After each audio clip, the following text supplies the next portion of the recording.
And Megan, she's a military veteran, right? Yes, I was in the U.S. Air Force for 9 years. Wow. And you came out and blew the whistle on geoengineering, things that you witnessed were going on. Can you give us the real nutshell? Absolutely. Basically, I had heard of what many people know as the term chemtrails. And I worked in a job called bioenvironmental engineering, and I thought that was insane. And why would we do something like that? Modify the weather by using hazardous materials in our atmosphere? So, and actually the process of trying to debunk it or disprove it, I realized it was actually coming right out of my office, as I was one of the people that was approving the chemicals. And it really shook the core of my oath. And I did a lot of sampling, did a lot of investigation, and I blew the whistle and I got out. And I've now used my credentials, my oath, and my powers for good to help people understand it's very real. It's now openly admitted. There are multiple forms of weather modification. I specifically found the one of stratospheric aerosol injection. And collectively around the globe, we have to understand that it is now being admitted because they're saying it's combating climate change.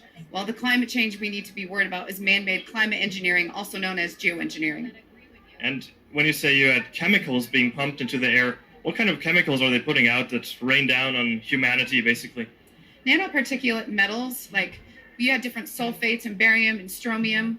I know it's probably changed over time. I know they use silver iodide for certain things, but these are the odd part of it was the quantities that I saw them coming in, the form that they were coming in, and it's the same type of materials that I was trying to engineer out of the workplace to substitute with safer materials.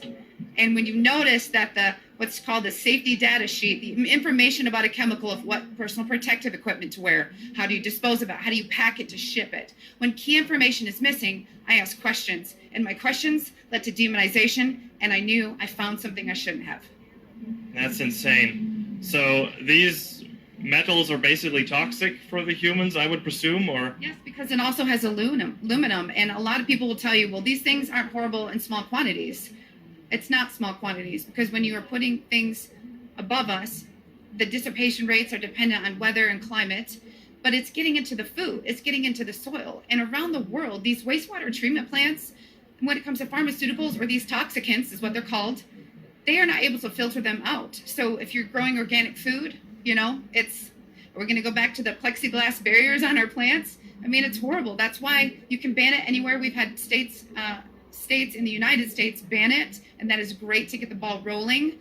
But people really need to wake up to it, irrespective of any political party. It's not okay. And you're seeing a huge increase in neurodegenerative issues like Alzheimer's. It's really difficult for people with respiratory issues and asthma. And people are wondering why they have allergies 24/7, 365. And I liked what you said about that climate change, or the change we experience in weather. Often we can't disconnect that from these geoengineering activities. Do you want to say something more about that? I mean, how do we feel that? Is there proof or so that is definitely coming from that? Yes, there are places that openly admitted it. Remember Dubai? And then when people got upset, they retracted it, but the can was already opened.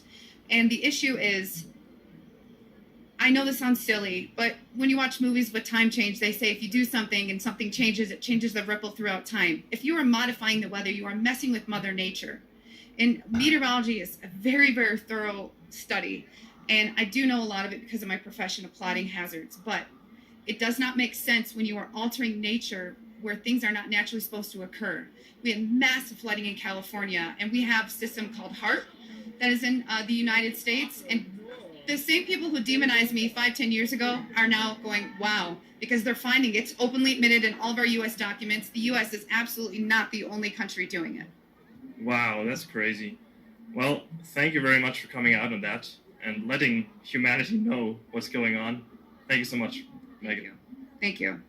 There you go, So you're ladies with and Kristen gents. Megan. She's a military veteran, right? Yeah.